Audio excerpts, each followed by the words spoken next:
इस कार्यक्रम की अंतिम बात, अंतिम कहानी मैं आपको बताता हूँ और यहाँ से क्या सीखना है। शायद से इस सेशन की, इस सेमिनार की सबसे बड़ी कहानी मैं चाहता हूँ कि आप लोग सुनिए ध्यान से। और ये आप बच्चों के लिए तो है ही, साथ में शिक्षकों के लिए और माता पिताओं के लिए भी है। जितने भी माता यहाँ पे बैठी हैं, जितने पिता यहाँ पे बैठे हैं, मैं संस्कारों से संबंधित एक कहानी, एक घटना, एक सच्ची घटना मैं आपको बताता हूँ कि बच्चा कुछ भी कहाँ से सीखता है। और एक छोटी सी बात जो मुझे मेरे गुरु ने सिखाई है और मैंने इसको प्रैक्टिकली समझा है, फील किया है कि अकादमिक शिक्षा का, ध्यान से समझना, अकादमिक शिक्षा का संस्कारों से सीधे तौर पर कोई लेना देना नहीं है। सीधे तौर पर, मेरी बातों को गलत लेकर के ना जाए टीचर्स, अकादमिक शिक्षा का संस्कारों से सीधे तौर पर कोई लेना देना नहीं है। संस्कार बच्चा अपने घर परिवार से सीखता है। मैं ऐसा बिल्कुल भी नहीं कह रहा हूं कि स्कूलों में नहीं सिखाए जाते, सिखाए जाते हैं, लेकिन सीधे तौर पर कनेक्शन रहता है घर से। क्योंकि जब बच्चा आपके पास स्कूल में आता है तो उसको इतना पता होता है कि आपको मैडम, आपको सर, आपको नमस्ते कहनी है, इनको भैया, इनको दीदी कहना है, जो रिश्तेदार है उनको किस तरीके से ट्रीट करना है। तो ये सब चीजें हम पहले सीख चुके होते हैं। और अकादमिक शिक्षा का या हमारी शिक्षा का संस्कारों से सीधे तौर पर लेना देना क्यों नहीं है, एक कहानी के माध्यम से आप समझना। और ऐसी घटनाएं आपने अपने आस पड़ोस में होते हुए बहुत सारी देखी होंगी। तो ये कहानी है गुजरात की। कहाँ की? गुजरात की एक शिक्षिका की कहानी है। हो सकता है आप में से कुछ लोगों ने सुनी हुई भी हो। इन शिक्षिका का नाम है जयश्री बेन। क्या नाम है? इस कहानी को शुरू करने से पहले जितनी माताएं पीछे बैठी हैं, मैं आप लोगों से एक सवाल पूछना चाहता हूँ। क्या आपको लगता है, ध्यान से समझना, क्या आपको लगता है आज के समय में हमारे बच्चों में संस्कारों का थोड़ा अभाव हो गया है, बच्चों में संस्कार थोड़े कम हो गए हैं? अगर आपको लगता है थोड़ा सा आपको नहीं लगता?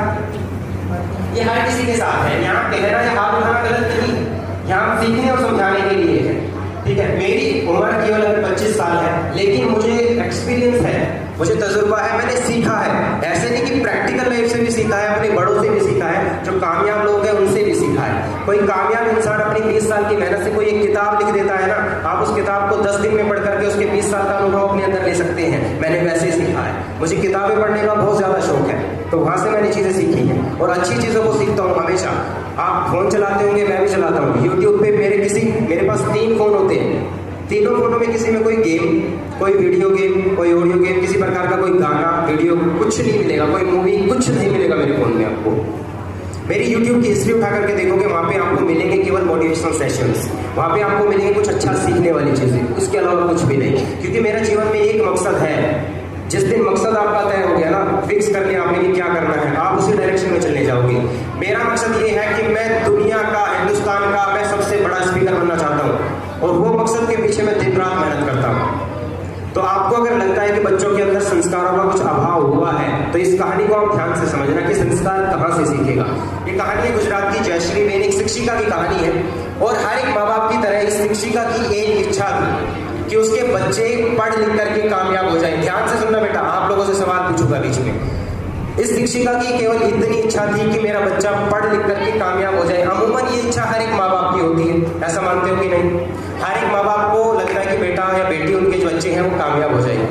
इस माँ ने हर एक माँ की तरह अपनी पूरी कोशिश करके, मेहनत करके, लगन से अपने बच्चे को पढ़ाया, अच्छी शिक्षा दी, सब कुछ कराया। इतनी अच्छी शिक्षा दी कि एक टाइम आया कि इनका बेटा प्रोफेसर बन गया। क्या बन गया? प्रोफेसर बन गए साहब। प्रोफेसर बनने के बाद कॉलेज में पढ़ाने लगे, लाखों रुपयों में सैलरी मिलने लगी। लाखों रुपए की सैलरी हमारे समाज में बहुत बड़ी कामयाबी मानी जाती है। जितने बड़े लोग बैठे हैं, लाखों रुपए की कामयाबी हमारे समाज में कामयाबी है कि नहीं है? जी, बहुत बड़ी कामयाबी है। तो कामयाब हो गए, हर एक माँ की तरह वो भी जो है खुश थी, मेरा बेटा जो है कामयाब हो गया। जैसे ना आपके बच्चा जब रिजल्ट आता है, अच्छा परफॉर्म करता है, या आपके बच्चे को कहीं से कोई सम्मान मिलता है, प्राइज मिलता है, तो आपको हमेशा से लगता है कि यार मेरा बेटा है। हमारी छाती चौड़ी हो जाती है कि मेरा बेटे ने ये करके दिखाया है। और ये सब करने से जब ये बच्चा करता है तो आपके अंदर जो भावनाएं होती है ना, उनको आप शब्दों में शायद बयान नहीं कर सकते, क्योंकि बच्चे की कामयाबी यही हमें सिखाती है। तो जब ये बच्चा कामयाब हुआ, कामयाब होने के बाद समय बीतता गया और समय की गर्मी कुछ ऐसी हुई कि एक समय ये आया कि जो ये शिक्षिका है जयश्री बेन, ये बीमार हो गई। क्या हुआ? जयश्री बेन बीमार हो गई। क्योंकि बीमारी कभी भी बता करके नहीं आती। बीमार कोई भी हो सकता है, कैसी भी बीमारी लग सकती है। जब शरीर बूढ़ा होने लगता है, जब हमारे माँ बाप एक उम्र के पड़ाव को पार कर चुके होते हैं, तो शरीर में बहुत सारे बदलाव आते हैं और शरीर बूढ़ा होने लगता है, तो बीमारियां की करनी ऐसी हुई कि जयश्री बेन बीमार हो गई, 3 महीने हो गए उनको बेड पे पड़े हुए। कितने? इन 3 महीनों में ये प्रोफेसर साहब परेशान हो गए कि यार ये तो डेली का काम हो गया, अब ये दवाई वो दवाई। 3 महीने बाद अचानक से प्रोफेसर साहब अपने घर पर आए और आकर के अपनी माँ को गोद में उठा लिया। क्या किया? जब प्रोफेसर साहब ने अपनी माँ को गोद में उठा लिया तो माँ बिल्कुल भाव विभोर हो गई, उनकी आंखों से आंसू आने लगे, क्योंकि हर एक माँ को यही लगेगा कि मेरा बेटा मेरी कितनी फिक्र करता है, मेरा बेटा मेरी परेशानी समझ रहा है, मुझे गोद में उठा रहा है, मेरी चिंता है। इस प्रकार के भाव उनके चेहरे पर थे, मन में थे। मन से दुआओं का जो ना अंबार निकला कि इतनी दुआएं उस समय पर दे दी गई कि मेरा बेटा और ज्यादा कामयाब हो। जब तक वो माँ कुछ समझ पाती, प्रोफेसर साहब अपनी माँ को उठा करके 4थी मंजिल पर ले गए। कहाँ ले गए? 4थी मंजिल पर जब वो पहुंचे तो उसकी माँ के मन के अंदर के जो भाव हैं वो बदल गए। बदल इसलिए गए, उनको लगा कि मेरा बेटा मतलब कितनी फिक्र कर सकता है कोई। मैं 3 महीने से मैंने धूप नहीं देखी, मैंने छाँव नहीं देखी, तो मेरा बेटा मुझे धूप या छाँव दिखाने के लिए ऊपर लेकर के आया है। लेकिन इनके मन के जो ये भाव थे, ये दुआएं थी, ये सोच थी, ये सब चंद सेकंडों के बाद बदल गई। और बदल इसलिए गई क्योंकि प्रोफेसर साहब ने अपनी माँ को छत से नीचे फेंक दिया। अपनी माँ को छत से नीचे फेंक दिया। इसी के ऊपर किसी ने कहा है कि इल्म की तासीर जब गुरूर में बदली, इल्म की तासीर, इल्म यानी घमंड, इल्म की तासीर या शिक्षा जो होती है हमारी, उसकी तासीर जब गुरूर में बदली, बुनियाद रिश्तों की महज दस्तूर में बदली, और बुजुर्गों को फकत आफत समझ बैठी औलाद आदम की बड़े पहलू में बदली। बच्चों के अंदर बदलाव कभी भी आ सकता है, कैसा भी आ सकता है। जब उसने अपनी माँ को ऊपर से नीचे फेंक दिया, माँ क्या समझ पाती तब तक? कितना टाइम लगता होगा 4 मंजिल से नीचे आने में? 2-4 सेकंड। उन 2-4 सेकंड में जब तक माँ कुछ समझ पाती वो परलोक से दार चुकी थी। ध्यान से समझना सभी लोग। पुलिस इन्वेस्टिगेशन में पता चला, सबको लगा पहले कि सुसाइड किया है, लेकिन पुलिस इन्वेस्टिगेशन में पता चला कि प्रोफेसर साहब ने अपनी माँ को छत से नीचे फेंका था। वो सुसाइड नहीं, वो आत्महत्या नहीं, वो मर्डर था, उनको मार दिया गया था। जब पुलिस ने प्रोफेसर साहब को बैठा करके पूछा ना कि तुमने ऐसा क्यों किया, तो उनके शब्द सुनो।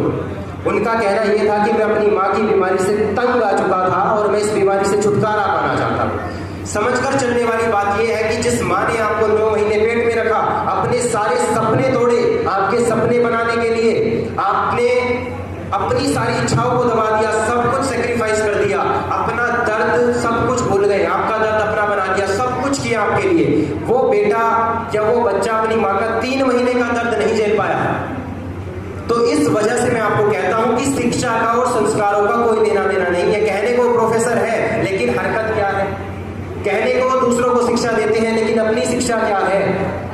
और ऐसी हजारों लाखों कहानियां मेरे पास हैं, यहाँ सुनाता रहूंगा तो 4 दिन निकल जाएंगे। ऐसी कहानियां आपने अपने आसपास भी देखी होगी कि बाप ने बेटे को, बेटे ने बाप को, भाई ने भाई को, जो है ना बहन ने इसको, जमीन के लालच में, इसमें पैसे में, ये सारी कहानियां होती हैं हमारे आसपास। और ये सभी लोग, आप एक चीज ध्यान में रखना, वृद्धाश्रम में जितने भी माँ बाप मिलेंगे, सबसे ऐसे लोगों को मिलेंगे जो अपनी लाइफ में कामयाब है, बहुत अच्छे लेवल पर हैं। हम जो गांव के लोग हैं ना, हम बहुत संस्कारी होते हैं, संस्कार हमारी जड़ है। हमारा बच्चा घर में हवन होते हुए जब देखता है ना, वहां से वो संस्कार सीखता है। हमारे घर में जब हवन होता है, पंडित जी एक मिट्टी का डला मंगा करके उस पर कलावा बांध करके बच्चों को कहता है, दिखाता है कि इसमें गणेश जी स्थापित हो गए हैं, वहां से हम संस्कार सीखते हैं। हम उस हिंदुस्तान की मिट्टी के जने हैं जहाँ पे संस्कार घर से सिखाए जाते हैं। अब ये प्रॉब्लम बच्चों में कहां से आई? जो उस प्रोफेसर में हुई, ये सब घर से आई। कैसे आई? हम बच्चों को संस्कार घर से सिखाते हैं। जब बच्चा छोटा होता है सारी चीजें घर से सीखता है कि नहीं? आपके मम्मी पापा भाई बहन किस तरीके का बर्ताव करते हैं लोगों से, वहां से देख करके सीखता है। छोटे बच्चे को क्या पता क्या होता है, न्यूट्रल माइंडसेट का होता है। लेकिन हम गलती ये करते हैं, छोटे बच्चे को 2-3 साल से मशीन बनाने की तरफ ले जा रहे हैं। मेरी बातों को ध्यान से समझना, हम बच्चे को मशीन बनाने की तरफ ले जा रहे हैं। हम बच्चे को चाहते हैं कि मशीन बने, बेटा ये पढ़ ले, वो पढ़ ले, कोई रिश्तेदार आ गया 2 का पहाड़ा 4 की है, वो पढ़ दे, पोएम सुना दे, अरे भाई इसको जीने दो, वो सब कुछ कर लेगा सही समय आने पर। ये हम करते हैं। एक समय आता है बच्चा 24-25 साल का हो जाएगा, लेकिन बन तो मशीन गया। आपने उसके अंदर प्रेम, भावनाएं, करुणा, दया, दृष्टि कुछ नहीं बोया। आप उम्मीद क्यों करते हैं 25 साल के बाद कि आपका बच्चा आपके साथ ऐसा व्यवहार करे, आपका बच्चा आपकी इज्जत करे? आप अपने बच्चे को सिखाओ, क्योंकि एक बात कही गई है कि करता था सो क्यों किया, आप डर क्यों बचता है? जब बोया पेड़ बबूल का तो तो आप कहाँ से पाए? जो बच्चों के अंदर वो दया, करुणा, प्रेम भावनाएं कोई नहीं है, वो कहाँ से आएंगी? आज का समय ये है, गेहूं कट चुके हैं, दोबारा से वो तो हो जाएंगे क्या? हो तो जाएंगे, लेकिन रिजल्ट क्या? जीरो। तो अपने बच्चों को जब ये सब चीजें सिखाएं तो आप इस चीज को ध्यान में रखें कि अपने बच्चे को सिखाना क्या है। आपका बच्चा जब स्कूल से घर आए तो उसको प्यार जताओ कि तेरे बिना हमारा मन नहीं लगता, हम तो 3 बजने का इंतजार करते हैं, मेरा बेटा आ गया, घर में रौनक हो गई है। लेकिन हम इसका उल्टा करते हैं। बच्चा स्कूल से आया नहीं, किताब कहाँ है तेरी, पढ़ ले, घूमने नहीं जाना, उठा किताब, ये कर वो कर। भाई वो समय भी करेगा। सबसे पहले जिन चीजों की जरूरत है, जिनसे वो मनुष्य बनेगा, मशीन नहीं बनेगा, जिनसे मनुष्य बनेगा, उन चीजों का ध्यान रखो। समझ में आया कुछ? क्या सीखा इस कहानी से? क्या सीखा इस कहानी से? कुछ नहीं सीखा। माँ बाप की इज्जत करनी है। इज्जत कैसे करनी है, वहीं से सीखना है। हम सीखते वहीं से हैं, ठीक है।